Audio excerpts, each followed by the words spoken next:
Buenas noches. Es un gusto siempre asistir a estas charlas en este marco tan propicio como es nuestro querido Museo Histórico de la provincia, y agradecer a la Comisión de los Bicentenarios, como bien dijo el licenciado González Ascuada, y agradecer la presencia de ustedes para poder compartir estos minutos de reflexión, de análisis, que vamos a tratar de comprometernos con el recuerdo de aquel proceso tan complejo, tan difícil y trágico también, ¿por qué no?, de la formación de lo que fue y es nuestra República. Desde luego que tratar de esbozar alguna reflexión sobre un tema tan álgido, complejo y difícil como la formación del Estado argentino en este primer momento de los primeros años, resumirlo en pocos minutos se torna un poco difícil. Por eso no voy a ser descriptivo, simplemente reflexivo sobre algunas cuestiones de la Asamblea, tema que nos convoca hoy. Pero para poder comprender esta aproximación al momento histórico, sin duda alguna debemos vincular la realidad política histórica del momento. Los estados hispanoamericanos que se encontraron en un proceso de crisis de legalidad y de legitimidad de poder a partir del año 1808 y sucesivos, generó la transformación, la autocrítica de construir un espacio de poder local sin fracturar el dominio monárquico. Esta fue la inquietud que a partir de 1808 algunos sectores americanistas bregaron por el movimiento juntista en América. Esto generalmente dio un proceso evolutivo que dista mucho de bregar por una independencia o bregar por una fractura con el poder real, sobre todo en estos primeros momentos. Y quiero hacer una breve comparación. ¿Por qué los estados adquieren dimensiones diferentes en su proceso de formación? Porque tienen realidades culturales y políticas distintas. Los Estados Unidos de Norteamérica, como sabemos, adquirió su proceso de independencia y emancipación inmediatamente desde el primer momento de los tumultos y los principios revolucionarios. Comenzó primero con los reclamos contra el rey, contra el parlamento, por los impuestos, por los rollizos de madera, que el rey se reservaba los rollos de madera más importantes y más grandes para los buques ingleses y los americanos no podían usarlo. Entonces comenzó un proceso de rebeldía, pero un proceso de rebeldía hasta que va a estallar en 1776 con la independencia y la guerra contra el Estado inglés. Y cuando hablamos del Estado inglés hablamos de su rey y su parlamento. Desde el primer momento, la lucha norteamericana va a ser contra la estructura del Estado inglés.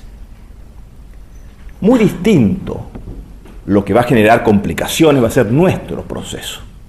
Porque nuestro proceso, desde el momento revolucionario, no va a ser por una lucha de independencia ni por una fractura de poder. Va a ser por sustituir, subsanar una crisis de legalidad y legitimidad debido a la falencia monárquica española y la incrustación de un rey tirano como José Bonaparte, José I, que va a generar en los ánimos de los peninsulares y americanos una reacción, pero en nombre de nuestro rey legítimo. No va a ser una cuestión contra España ni contra su rey, va a ser una cuestión de subsistencia. En este marco de subsistencia política del autogobierno se va a ir gestando y gastando a su vez la necesidad de una autovalía y una autodecisión en materia política. Y así, en forma paulatina, no brusca, desde 1808, 1810, hasta el epicentro de lo que va a ser el análisis de hoy, la Asamblea del año 13, un proceso de transformación lento que tampoco va a terminar en esta Asamblea. Va a proseguir por muchos años más. Los estados, la creación de los estados, requiere algunas necesidades, algunos elementos que lo torna casi indispensable para su existencia.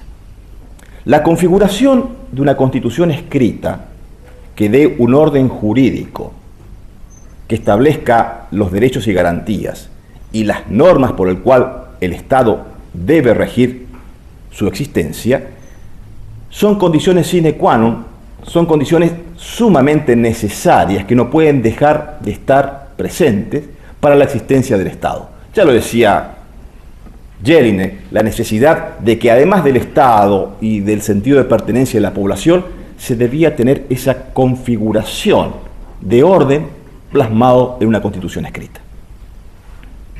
Mariano Moreno, uno de los prohombres que generó una impronta transformadora, porque si en el movimiento de Mayo hay alguien que se puede llamar revolucionario, va a ser la llama de Moreno. Porque Moreno va a estar fuertemente influenciado por las dos grandes revoluciones que transformaron el mundo político occidental. Primeramente la Revolución norteamericana y también la Revolución francesa. Más conocido generalmente por la influencia de Rousseau, la traducción del contrato social que hace Moreno, pero también la traducción que hace Mariano Moreno en 1810 de la Constitución norteamericana, pocas veces conocida, porque no solamente traduce la Constitución norteamericana, sino que hace comentarios a la misma y elabora un proyecto. Mientras tanto y en cuanto se iba configurando toda esta idea de nuevo Estado. Pero Moreno era una isla, fue una isla. Esta impronta de Moreno, ya que Moreno va a obtener esa necesidad de constitución escrita de los norteamericanos, de esa división de poderes de la Constitución de Filadelfia, del sistema que va a hablar claramente del sistema de frenos y contrapesos, del control de los propios poderes del Estado. Va a ser mucho más fuerte la influencia dentro del pensamiento constitucional de Moreno de los principios norteamericanos que los principios franceses. En este mundo complejo, porque para 1810, 1812, 1813, momento de la Asamblea, fracasaron todas aquellas iniciativas por el cual lograr un consenso y generar una normativa orgánica. Solamente la Junta Conservadora en 1811 elabora el reglamento orgánico de 1811, sí, de aquel año. Pero va a ser esta Asamblea, la del año 13, que va a tratar por primera vez de encapsular la legalidad y la legitimidad para generar un proceso que anide un poder constituyente con carácter soberano y que tenga la facultad plena de elaborar aquella constitución que tanto nos costó y realmente fue una tragedia para su conclusión en la historia política argentina. En la convocatoria de la Asamblea del año 13 parece que su prolífera, producción legislativa, tanto en materia legislativa como también en materia ejecutiva y judicial, porque la Asamblea del año 13 actuó como órgano de recurso de última suplicación, al no existir el máximo órgano de justicia, y actuó en algunos casos fallando al respecto. Pero volvamos al tema inicial de la Asamblea. Cuando se reúne la Asamblea en 1813, por primera vez se inaugura el 31 de enero de aquel año, la Asamblea va a tener una fuerte impronta, una fuerte influencia de una herencia que recientemente había emergido de España, la Constitución de Cádiz de 1812. que a 10 meses antes de la Asamblea, en marzo, se había aprobado esta Constitución que viene a romper los esquemas de la tradición de la historia política española. Viene a levantar un sistema republicano, una Constitución escrita, paradigmas distintos que el pueblo español viene a aceptar. Por más que esta Constitución va a tener poco tiempo de aplicación, porque a los meses va a reinstalar el poder Fernando VII y va a dejar sin efecto la misma. Pero esta Constitución va a generar chispazos, influencias en toda Hispanoamérica, a tal extremo que en varios sectores de nuestra Hispanoamérica la Constitución fue jurada y tuvo vigencia. En el Río de la Plata no. Pero sí marcó como un sello de fuego la influencia intelectual de los constituyentes del año 13. ¿Y cuál fue el primer gran problema, la gran discusión que rompió el hielo de la Asamblea?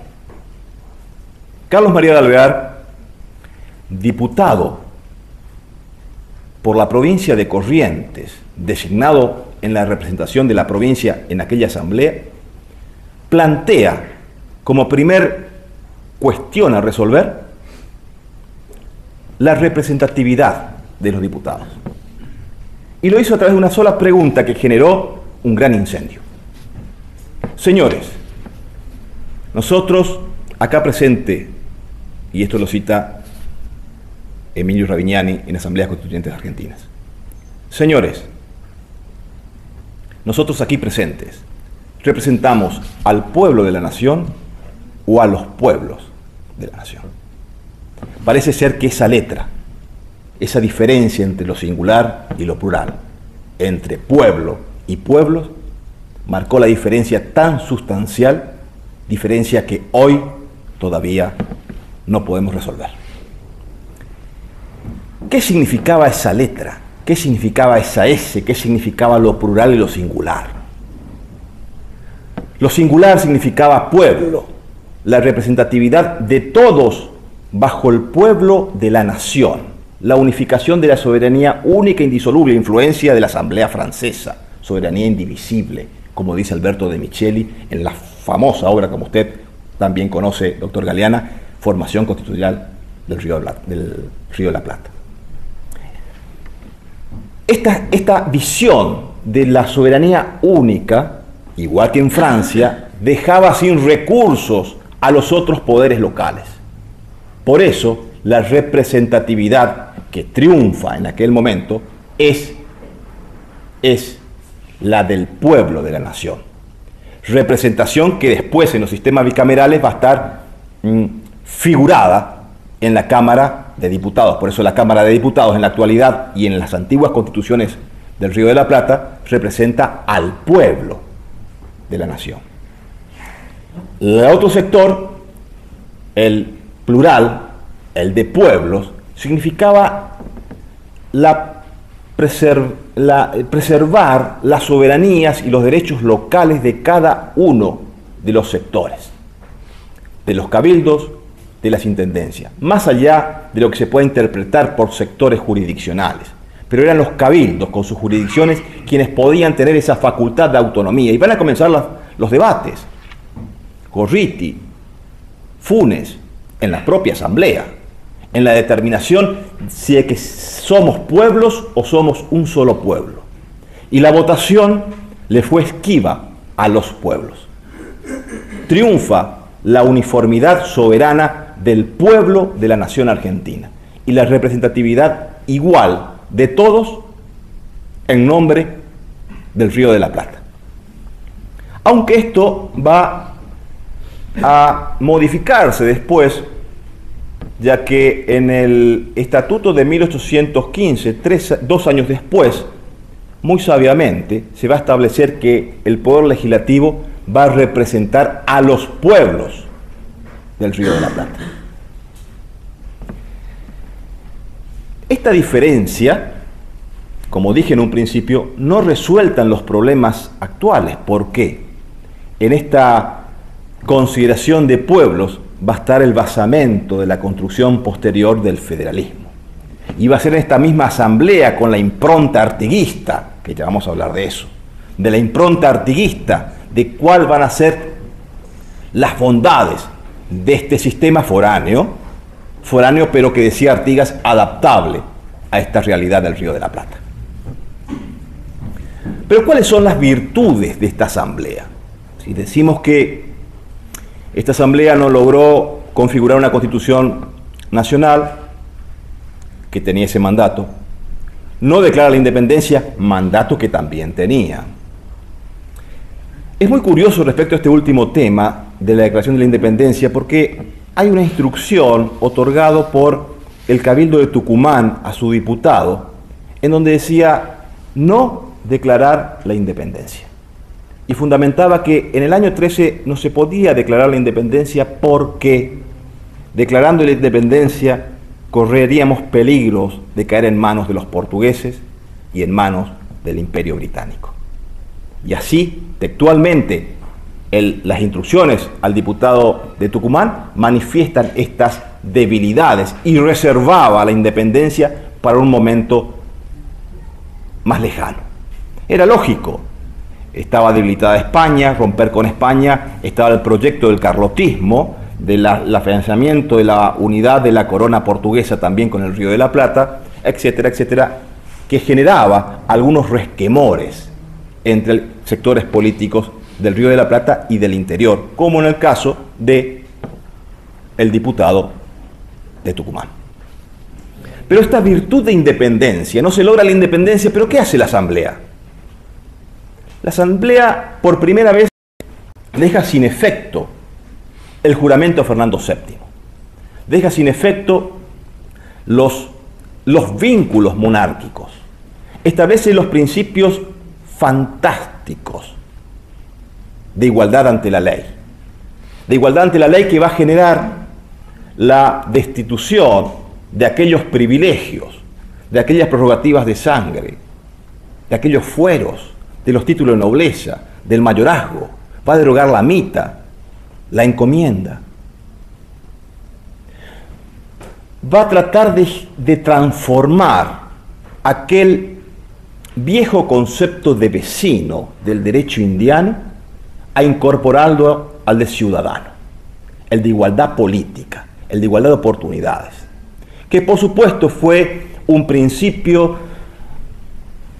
que romperá esquemas, tal vez no concluya en su objetivo final, porque se logró la igualdad y muchas veces no se logró la inclusión, materia pendiente que el proceso político debe a los desprotegidos.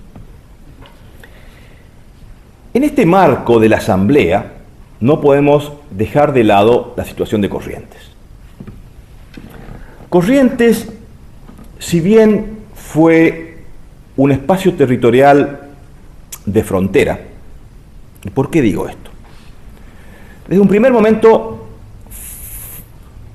la jurisdicción correntina estuvo como una cuña incorporado en medio de territorios hostiles. Por el oriente, los portugueses, después el Imperio del Brasil. Por el norte, la extraña y simpática relación que hemos tenido siempre con el Paraguay, de enfrentamientos y de acercamientos a la vez.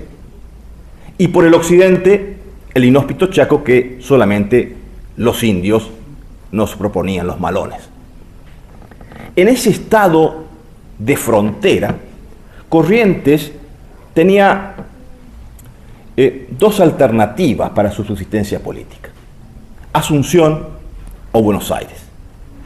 Y en el momento del proceso juntista del año 10, el Cabildo de Corrientes inmediatamente ha sido uno de los primeros que opta por la relación con Buenos Aires. Esto trajo inconvenientes y problemas con Asunción, ya que en 1811 las tropas paraguayas, las cañoneras paraguayas van a atacar el puerto de Corrientes, van a desembarcar en el puerto de Corrientes y se va a generar un conflicto muy fuerte, a tal extremo que se va a quemar en la plaza pública los 2 ejemplares que existían en el Cabildo del contrato social de Rousseau, traducido por Mariano Moreno, y que por verdugo público fue quemado en la Plaza 25 de Mayo, hoy Plaza 25 de Mayo.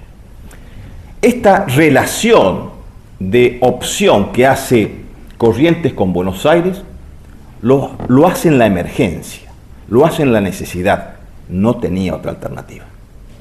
La otra alternativa era seguir el destino de Asunción, encerrada casi sin salida. A partir del proceso revolucionario de mayo, se sucedieron los tenientes de gobernadores en la provincia de Corrientes. Sobre todo, hay un traspaso traumático entre Fondevila y Elías Galván, Pedro de Fondevila y Elías Galván. Pero, terminado Elías Galván, hay una serie de tenientes de gobernadores que el gobierno de Buenos Aires y después la Asamblea del año 13 va a incorporar con diversas sustituciones y modificaciones. Para 1813, Corrientes va a vivir un momento de gran turbulencia, sobre todo porque va a estar palpitando lo que ocurre en la Asamblea, y la Asamblea del año 13 va a tener un gran disparador conflictivo, que va a ser el rechazo de los diputados orientales a la Asamblea. Cuando los diputados orientales, por una determinada cuestión de legalidad en su elección, que no viene al caso analizarla en este momento, son rechazados, esa es la causa y la excusa que da la Asamblea, cuando la excusa, la razón verdaderamente es otra, es la instrucción y el contenido de sus instrucciones, que hablaba de republicanismo, de igualdad ante la ley, que hablaba de federalismo, hablaba de libertad de culto, etcétera, etcétera, etcétera. Cuando se produce este chispazo de estos diputados en la Asamblea, también va a repercutir en las jurisdicciones del interior, y más en Corrientes. Se va a designar, la Asamblea del año 13 va a designar un teniente de gobernador de apellido Domínguez, José Domínguez, con muy poca capacidad diplomática, que lo primero que va a hacer es mandar a Murucuyá a todos los residentes correntinos nacidos en la península. Lo que no tuvo la suficiente astucia Domínguez de diferenciar que varios peninsulares estuvieron por la revolución. Entonces, algunos que fueron a Murucuyá y otros fueron exiliados a Paraguay, fue tomado como una mala política y una actitud realmente de falta de tacto para el proceso revolucionario. Esto generó para 1813-1814 un gran movimiento, una gran inquietud, que va a ser derrocado Domínguez a manos de Juan Bautista Méndez. Méndez, que previamente el Cabildo de Corrientes en abril de 1814 va a establecer ya la independencia y la soberanía de la jurisdicción, para después, como colofón de toda esta cuestión, el Congreso de 1814, que va a establecer la soberanía plena de nuestra provincia respecto a las demás jurisdicciones. Este es el estado de situación de Corrientes en los momentos de la Asamblea del año 13. Ahora bien, esta Asamblea va a tener un momento de crisis y de gran repercusión, como dije hace unos minutos, sobre el rechazo a los diputados orientales. Artigas, que desde un primer momento acompañó al proceso revolucionario, porque si, como lo dice un par de historiadores, Artigas fue el caudillo de la revolución. Artigas fue uno de los primeros que a través de las armas en Montevideo se plegó al movimiento juntista en contra de los privilegios de Montevideo. Y a tal extremo que en las instrucciones que Artigas va a dictaminar para sus diputados, va a tener la fuerte influencia de aquella que citamos al principio de la charla, que también la tuvo Moreno, del proceso constitucional norteamericano, y específicamente de un doctrinario, Thomas Paine, que el doctor Galeana varias veces nos deleitó con las descripciones de la personalidad de Thomas Paine. Thomas Paine, que va a ser un doctrinario, va a ser un hombre que va a generar a través de sus obras toda una construcción distinta sobre la percepción del Estado y los derechos del hombre. Había ejes sustanciales en esta en estas instrucciones, porque no se puede estudiar las instrucciones, no se puede estudiar la Asamblea del año 13 sin las instrucciones de Artigas. Porque las instrucciones van a ser como el gran disparador de la construcción de este nuevo Estado que pretendía gestarse. ¿Por qué? Porque la gran duda en esta arquitectura política de hacer un nuevo Estado no era la forma de gobierno, era la forma de Estado. Estábamos todos de acuerdo con la forma de gobierno republicana, queríamos toda la igualdad ante la ley, queríamos la división de poderes. El talón de Aquiles era la forma de Estado, las competencias, las jurisdicciones, qué derechos se reservaban las localías, si éramos pueblos o era pueblo. Y Artigas viene con el planteo de pueblos, que las soberanías nacen particularmente en los pueblos. Y estas soberanías que no pueden partirse, sino pueden sumarse. Y en la suma de soberanías se forma el Estado, como también lo cita perfectamente de Micheli en Formación del Estado argentino.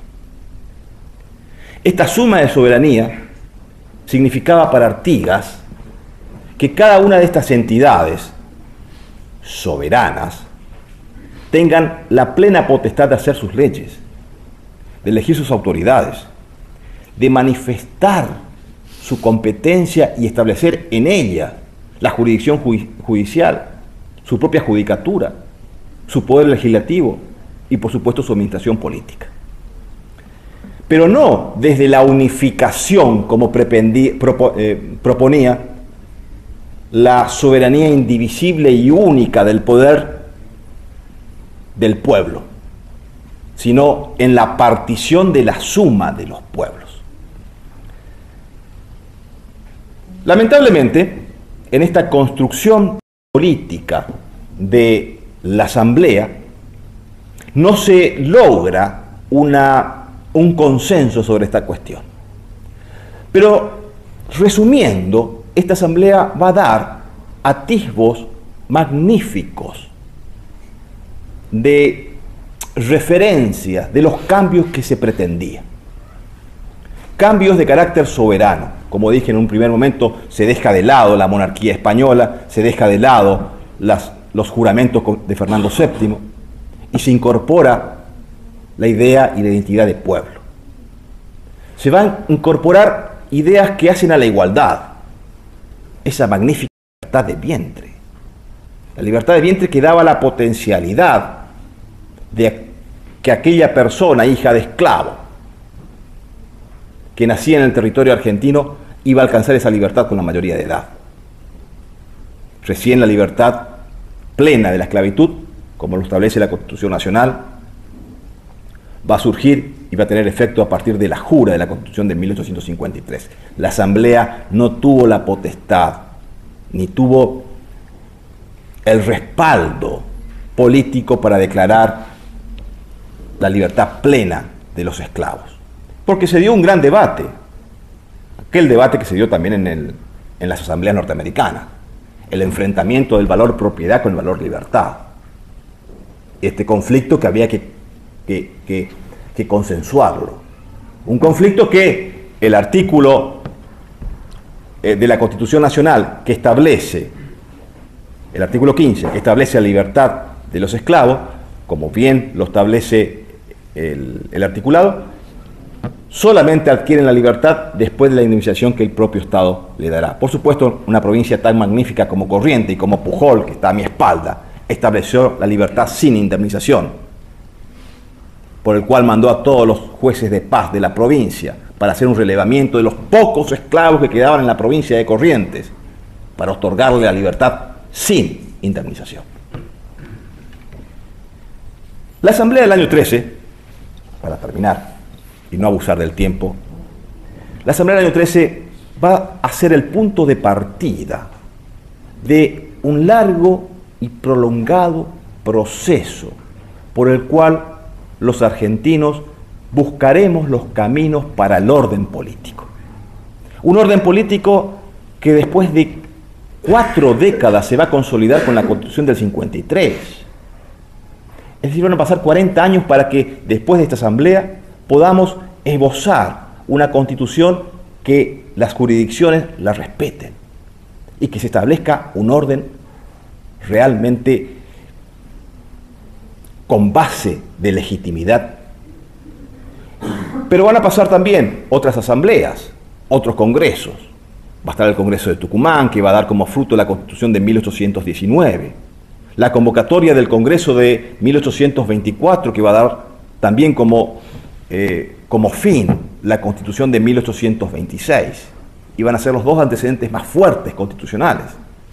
Y después de eso, la gran lucha trágica en donde nuestra provincia tuvo un rol protagónico, ya que fue escudera de una lucha sin par por los principios que creyó conveniente.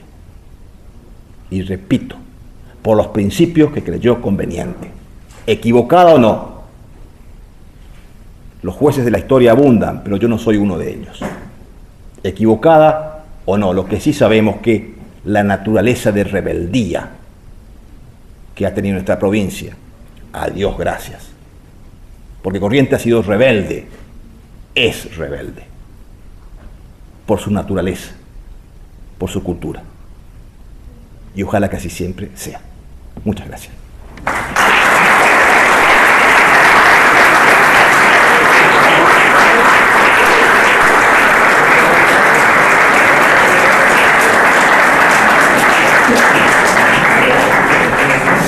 Si me permite el señor director del museo, si hay algún aporte, alguna pregunta, alguna consideración o reflexión.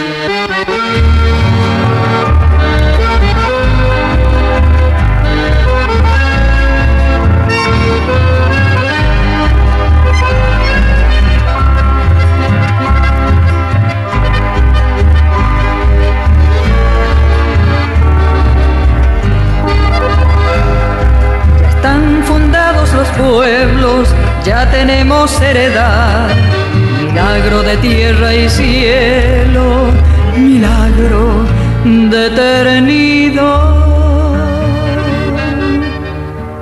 Tacuara y palmas del monte, barro de tierra natal, entre las manos callosas levantan cada ciudad. En el solar junto a la raza secular, un 3 de abril nació el amor para una moza guaraní. Un nuevo ser camina ya sobre el tapiz del arenal, un nuevo ser que puede amar en castellano